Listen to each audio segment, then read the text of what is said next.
तो अभी हम लोग सीखेंगे टाइम सीरीज का least square method when the number of years is even. तो इससे पहले मैंने आप लोगों को when the number of years is odd होने से क्या होगा मैंने करा दिया था, और उसका वीडियो मैंने ऑलरेडी यूट्यूब पे अपलोड कर चुका हूँ। तो अगर आप लोग ने वो नहीं देखा है तो ज़रूर से देख लेना है। और अगर आप मेरे चैनल पर नए हैं तो चैनल को ज़रूर से सब्सक्राइब कर लेना, क्योंकि इससे आपको एग्ज़ाम के टाइम पे बहुत ही हेल्प मिलने वाला है।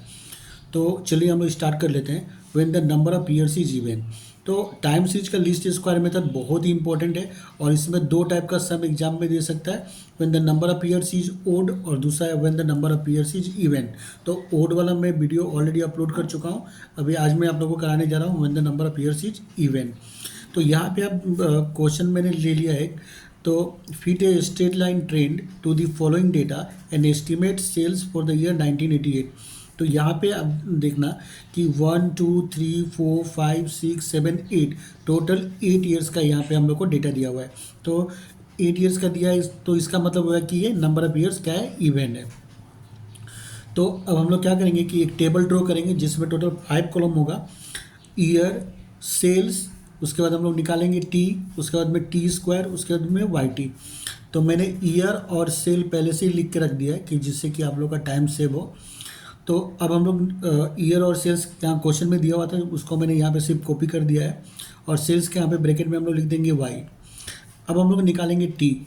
तो यहाँ पे ओड वाला में तो कोई प्रॉब्लम नहीं होता। जैसे अगर मान लीजिए कि यहाँ पे अगर 7 ही होता तो ऊपर से 3 हम लोग छोड़ देंगे, नीचे से 3 छोड़ देंगे। ये जो मिडिल वाला है इसको हम लोग ओरिजिन हम लोग ले लेंगे। पर ये तो इवन है। तो इवन में क्या होगा कि हम लोग जो मिडिल का जो 2 ईयर्स है ना, 2 ईयर्स, जैसे ऊपर से हम लोग क्या हुआ, ये 3 हम लोग छोड़ देंगे, नीचे से 3 छोड़ देंगे। अब ये बीच का जो ये 2 है इसका हम लोग मिडिल ले लेंगे, ठीक है। तो ऊपर का हम लोग 3 छोड़ दिया, नीचे का भी हम लोग 3 छोड़ देंगे, और ये बीच का जो मतलब मिडिल का जो है ये 2 ईयर्स ले लेंगे। और इसका भी हम लोग को क्या करना है, मिड लेना है हम लोग को। मैंने 1983 और 1984 का हम लोग को मिड लेना है, मतलब मिडिल लेना है। तो ये दोनों का मिडिल क्या होगा, 83 और 84 का मिडिल होगा 1983.5। तो हम लोग क्या लिखेंगे यहाँ पे, ईयर माइनस 1983.5, और यहाँ पे टी यूनिट हाफ होता है। जब ओड होता है तो टी यूनिट मतलब यहाँ पे हम लोग यूनिट का वैल्यू 1 लेता है, और जब इवन होता है तो हम लोग यहाँ पे यूनिट का वैल्यू हाफ लेते हैं। तो अब टी का वैल्यू किससे निकलेगा, 1980 माइनस 1983.5। तो माइनस करेंगे तो कितना आ जाएगा, -3.5। और ये 2 क्या है, ऊपर चला जाएगा। तो 2 ऊपर चला जाएगा तो क्या होगा, -3.5 मल्टीप्लाई बाई 2, तो ये आ जाएगा -7। अब ये कैसे हुआ मैं एक बार करके दिखा देता हूँ आप लोग को। तो जैसे ईयर हम लोग ने ले लिया 1980, और उसमें से हम लोग 1983.5 हम लोग माइनस करेंगे डिवाइड बाय हाफ। तो माइनस करने से क्या आएगा, -3.5, और ये 2 क्या होगा, ऊपर चला जाएगा, तो ये क्या होगा, -7, ठीक है। तो उसी तरह से अभी हम लोग नेक्स्ट वाला करेंगे। तो 1981 माइनस 1983.5 तो आएगा -2.5, और ये 2 ऊपर चला जाएगा तो ये हो जाएगा -5। उसके बाद में 1982 माइनस 1983.5 तो हो गया 1.5, और अगेन 2 से मल्टीप्लाई होगा तो क्या हो जाएगा, -3। उसके बाद में 1983 से 1983.5 को माइनस करेंगे तो आएगा -0.5, और 2 से मल्टीप्लाई करेंगे तो क्या होगा, ये हो जाएगा -1। मैं मतलब एकदम शॉर्टकट आप लोगों को बता देता हूँ कि अगर ओड होगा तो डायरेक्ट माइनस करके लिख देना है, और अगर इवन होगा तो माइनस करके उसको डबल कर देना है, ठीक है। ये शॉर्टकट है। अगर ओड होगा तो डायरेक्ट माइनस करके लिख देंगे हम लोग, इवन होगा तो माइनस करके हम लोग उसको बाय डबल कर देना है, ठीक है। अब यहाँ पे 84 से 83.5 माइनस होगा तो 0.5, उसका डबल करेंगे तो क्या आएगा, 1।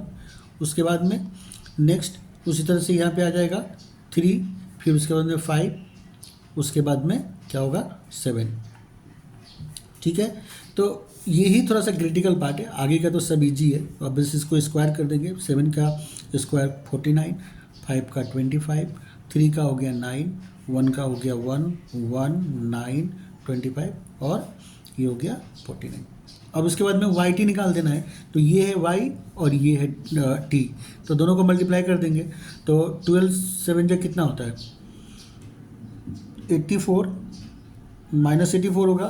फिर 13 5 जा -65, उसके बाद में अगेन 13 3 जा 39, उसके बाद में 16 1 जा -16, उसके बाद में 19 ये हो गया, उसके बाद में 23 इंटू 3 हो जाएगा 69, उसके बाद में 21 5 जा हो जाएगा 105, और उसके बाद में 23 7 जा कितना होता है, 23 इंटू 7 करेंगे तो हम लोग आ जाएगा 161। तो ये मैंने निकाल लिया वाई और टी को मल्टीप्लाई कर देंगे तो वाई टी आ जाएगा। तो अब इसको हम लोग इसका टोटल करेंगे, ये टी स्क्वायर का टोटल करना है और इसका टोटल करना है। तो इसका अगर हम लोग टोटल करेंगे तो 12 plus 13 plus 13 plus 16 plus 19 plus 23 plus 21 plus 23, तो ये आ गया summation y equal to 140। Summation t का वैल्यू तो हमेशा 0 ही आता है, आप लोग प्लस माइनस करके देख सकते हैं। फिर इसको भी हम लोग प्लस कर लेते हैं, तो 49 प्लस 25 प्लस 9 और 1 हो गया और 10 और 84, यहाँ तक हम लोग ने प्लस किया 84, और फिर यहाँ भी वही रिपीट हो रहा है तो मल्टीप्लाई बाय 2 कर देते हैं, एक ही बार 168 आ जाएगा। मतलब सीधा सा बात है, हम लोग को टी स्क्वायर का टोटल कर लेना है, ये आ गया 168। फिर यहाँ पे भी हम लोग को प्लस माइनस करके निकाल लेना है, तो पहले माइनस वाला का ही कर लेते हैं, 84 आया, उसके बाद में प्लस 65 प्लस 39 प्लस 16, तो ये माइनस वाला आया, माइनस आया 204, और प्लस में कितना आ रहा है देख लेते हैं अभी हम लोग, तो 19 प्लस 69 प्लस 105 प्लस 161, तो ये हो गया 354। तो प्लस में आया 354 और माइनस में 204, तो माइनस कर देते हैं 204, तो ये आ जाएगा हम लोग का 150। तो समेसन वाई टी का वैल्यू आ गया 150। तो ये हो गया, टेबल का काम हो गया। अब हम लोग लिखेंगे स्ट्रेट लाइन ट्रेंड इक्वेशन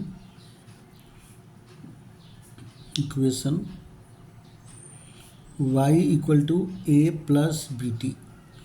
तो y, तो अभी हम लोग को यहाँ पे a का वैल्यू निकालना है, तो a का वैल्यू जैसे पहले निकालते थे सेम वैसे ही निकलेगा, समेसन y बाई एन।